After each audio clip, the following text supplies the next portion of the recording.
Hey guys, welcome back to our channel. First మీరు పుష్ప సినిమాకి వెళ్తున్నారో లేదో కామెంట్ సెక్షన్లో కామెంట్ చేయండి. పుష్ప 2 మూవీలో గంగమ్మ తల్లి జాతర సాంగ్లో అల్లు అర్జున్ గారు వేసిన గెటప్ సోషల్ మీడియా మొత్తం ట్రెండ్ అయింది. అసలు అల్లు అర్జున్ గారు వేసిన గెటప్ ఏంటి?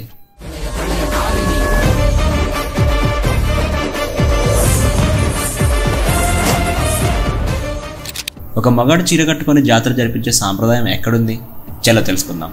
What the back story of Pushpa's getup and జాతర. తిరుపతికి తూర్పున తాటగుంట గంగమ్మ గుడిలో సంవత్సరానికి ఒక్కసారి 7 రోజులు ఘనంగా జరుపుకునే జాతరే మన ఈ గంగమ్మ జాతర. తిరుపతి ప్రజలకు జాతర ఎంతో ముఖ్యమైనది.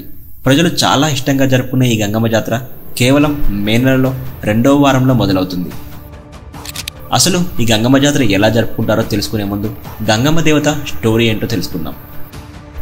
తిరుపతి ప్రజలు గంగమ్మని తిరుమలలో ఉన్న వెంకటేశ్వర స్వామి వారి చెల్లెలుగా భావిస్తారట. ఎందుకంటే ద్వాపర యుగంలో శ్రీకృష్ణుడు దేవకి యొక్క 8వ సంతానంగా జన్మిస్తాడు. అప్పుడు వసుదేవుడు శ్రీకృష్ణుడిని రేపలలో ఉన్న యశోదమ్మ పక్కన పడుకోబెడతాడు. యశోదమ్మకు అప్పుడే పుట్టిన ఆడబిడ్డను తీసుకువచ్చి దేవకి ఇస్తాడు.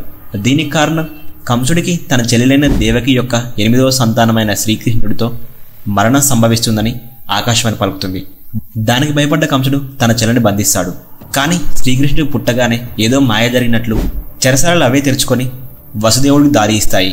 ఈ కృష్ణుడి స్టోరీ పూర్తిగా తెలుసుకోవాలంటే ఈ వీడియో చివరిలో కార్డులో ఇస్తా, ఖచ్చితంగా చూడండి, మీకు చాలా బాగా నచ్చుతుంది. ఇక స్టోరీలోకి వెళ్తే వసుదేవుడు శ్రీకృష్ణుడిని యశోద పక్కన పడుకోబెడుతున్నప్పుడు యశోదమ్మకి అప్పుడే పుట్టిన బిడ్డ అయిన యోగమాయని కంసుని ఎదిరించమని, ఆ తర్వాత జన్మలో గంగాదేవిగా అవతారం ఎత్తి మహిమలు చూపించమని శ్రీకృష్ణుడు కోరుతాడు.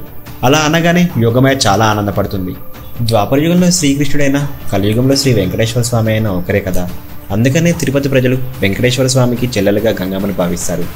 ఒకప్పుడు తిరుపతిని మరియు చుట్టుపక్కల ఉన్న ప్రాంతాలన్నింటినీ పాలెగాళ్ళు పరిపాలించేవారు.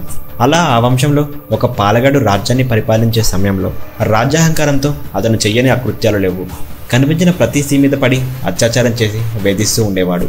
అంతేకాకుండా ఊర్లో కూడా ఏ మొగాడికి పెళ్ళైనా ఆ పెళ్లి కూతుర్ని మొదట తను అనుభవించాకే వరుడు అనుభవించాలన్న ఆంక్షలు విధించాడు. ప్రజలంతా ఈ పాపాలకు ఎప్పుడు కాలం చెల్లుతుందా అని అమ్మవారిని ప్రార్థిస్తూ ఉండేవారు. అలా వాళ్ళ ప్రార్థనలన్నీ విన్న అమ్మవారు తిరుపతికి దగ్గరలో ఉన్న అభిలాల అనే చిన్న ఊర్లో అందమైన స్త్రీగా జన్మిస్తుంది. ఆమె గంగమ్మ. గంగమ్మ పెద్దయ్యాక ఒకరోజు బావి దగ్గర నీరు చేదుకుంటూ ఉంటుంది. అటుగా వెళ్తున్న పాలెగాడు దృష్టి గంగమ్మపై పడుతుంది. అప్పుడు పాలెగాడు కామంతో గంగమ్మకు హాని చేయాలని చూస్తాడు. ఆ సమయంలో గంగమ్మ అక్కడి నుంచి పారిపోతుంది. ఆమె శక్తులు ఆమె తెలుసుకున్న తరువాత ఎలాగైనా పాలెగాన్ని చంపుతా అని శబ్దం పడుతుంది. గంగమ్మ చేసిన శబ్దం ఆ నోట ఈ నోట రాజు వరకు వెళ్తుంది. ఆమె శక్తులు తెలుసుకున్న రాజు గంగమ్మకు భయపడి ఊర్లో ఉన్న మారుమూలకు వెళ్ళి తలదాచుకుంటాడు. అప్పుడు ఆ పాలెగాన్ని బయటికి రప్పించడానికి గంగమ్మ ఒక జాతర జరుపుతుంది. ఆ జాతరలో గంగమ్మ రోజుకొక వేషం వేస్తుంది. పాలెగాన్ని బూతులు తిడుతూ రెచ్చగొట్టాలని చూస్తుంది. అలా ఒక్కొక్క రోజు ఒక్కొక్క వేషం వేశాక 6వ రోజున గంగమ్మ దొరవేషం వేస్తుంది. దొరవేషం వేశాక గంగమ్మను చూసి ప్రజలంతా తమ రాజు వచ్చాడని భావిస్తారు. అది విన్న పాలెగాడు కూడా బయటికి వస్తాడు. అప్పుడు ఊరి క్షేమం కోసం, లోక కళ్యాణం కోసం గంగమ్మ పాలెగాన్ని చంపేస్తుంది. పాలెగాన్లు వధించిన తరువాత గంగమ్మని తమ ఊరిలోనే ఉండాలని ప్రజలు కోరుకుంటారు. వాళ్ళ కోరిక మేరకు గంగమ్మ తిరుపతి యొక్క గ్రామదేవతగా అక్కడే కొలువు తీరుతుంది. గంగమ్మ తల్లి స్టోరీ ఉన్నారు కదా. ఇప్పుడు గంగమ్మ జరిపిన 7 రోజుల జాతర తిరుపతి ప్రజలు ఎలా జరుపుకుంటారో చెప్తాను. అలాగే పుష్ప సినిమాలో అల్లు అర్జున్ గారు వేసిన గెటప్ కూడా ఈ 7 వేషాలలో ఒకటి.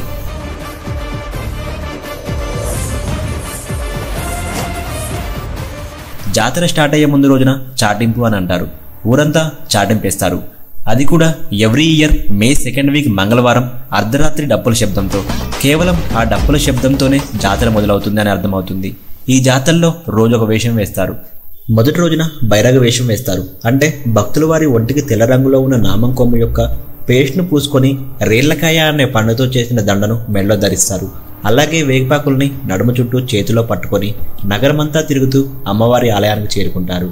అమ్మవారిని దర్శనం చేసుకున్నాక మెడలో వేసుకున్న దండలన్నింటినీ అక్కడే వదిలేస్తారు. 2వ రోజున బండవేషం అంటారు. అంటే భక్తులు వారి ఒంటికి కుంకుమను పూసుకొని తలకు ఒక రిబ్బన్ పెట్టుకొని అమ్మవారిని దర్శించుకుంటారు.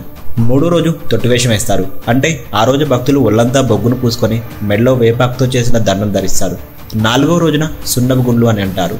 అంటే ఆ రోజు భక్తులందరూ ఒళ్ళంతా తెల్లటి రంగుతో పూసుకున్న బొగ్గులతో చుక్కలు పెట్టుకొని తల మీద 1000 కళ్ళ దుట్ట అనే పాట్ని క్యారీ చేస్తూ ఉంటారు. 5వ రోజు దొరవేషం వేస్తారు. అంటే ఆ రోజున భక్తులు ఒళ్లంతా గంధం పూసుకొని వేపాకులతో మరియు నిమ్మకాయలతో చేసిన మాలను ధరిస్తారు. ఈ రోజునే గంగమ్మ పాలెగాన్ని చంపిన రోజుగా చెప్పుకుంటారు. 6వ రోజున మాతంగి వేషం వేస్తారు. అంటే గంగమ్మ పాలెగాన్ని చంపిన తరువాత పాలెగాండ్ల భార్యని ఓదార్చిన రోజని. ఆ కారణంగా భక్తులందరూ మాతంగి వేషం వేస్తారు. పుష్ప టీజర్లో అల్లు అర్జున్ గారు వేసిన గెటప్ కూడా ఇదే, మాతంగి వేషం. ఇక చివరి రోజున అసలైన గంగమ్మ జాతర జరుగుతుంది. తిరుపతిలో గంగమ్మ జాతర చాలా స్పెషల్. తిరుపతిలో ఉండే ప్రతి గంగమ్మ టెంపుల్ లక్షలాది మంది భక్తులతో నిండిపోయి ఉంటుంది.